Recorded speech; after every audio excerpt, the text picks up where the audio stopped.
Yang paling sakit itu, bukan ditinggal tapi diabaikan. Pagi itu seperti biasa Laura sudah terbangun sebelum matahari muncul. Jam masih menunjukkan pukul 04.30. Dengan mata yang masih berat, ia bangkit dari tempat tidur, melangkah pelan agar tidak membangunkan suaminya Charles. Di dapur kecil mereka, Laura mulai menyiapkan sarapan. Nasi telur dadar dan sedikit sambal. Sederhana, tapi selalu ia buat dengan penuh perhatian. Sambil memasak, ia juga menyiapkan bekal untuk Charles. Karena ia tahu, suaminya sering lupa makan kalau sedang sibuk bekerja. Setelah semua siap, Laura membangunkan Charles dengan lembut. "Mas, sudah pagi." "Nanti terlambat," ucapnya pelan.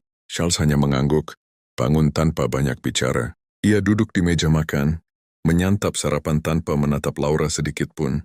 "Mas, hari ini pulang cepat ya.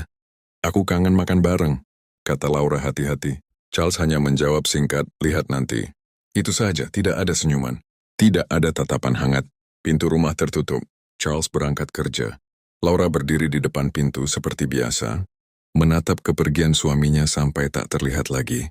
Hari-hari Laura selalu sama. Setelah membersihkan rumah, ia mencuci pakaian, lalu menjahit kecil-kecilan untuk membantu ekonomi keluarga. Semua ia lakukan tanpa keluhan.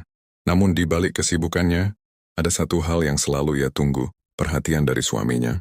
Malam hari tiba, Laura sudah menyiapkan makan malam.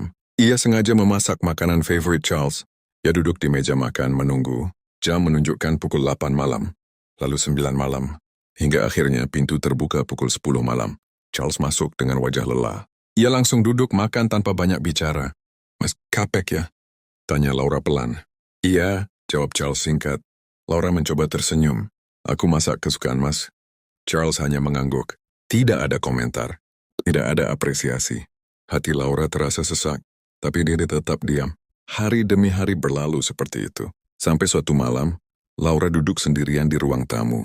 Air matanya jatuh tanpa suara. Ia tidak pernah meminta banyak. Bukan harta, bukan kemewahan. Ia hanya ingin dianggap, dihargai, disayangi. Keesokan harinya, Laura tetap menjalani rutinitasnya seperti biasa. Namun ada yang berbeda. Ia tidak lagi banyak bicara. Charles pun tidak menyadari perubahan itu. Hingga suatu hari, Charles pulang lebih awal dari biasanya. Rumah terasa sunyi, tidak ada suara dari dapur. Tidak ada aroma masakan. "Laura," panggilnya. Tidak ada jawaban. Di meja makan, hanya ada sepiring makanan dan secari kertas. Tangan Charles bergetar saat membaca. "Mas, aku tidak pergi jauh. Aku hanya ingin menemukan diriku yang selama ini hilang. Aku lelah menjadi seseorang yang tak pernah dianggap.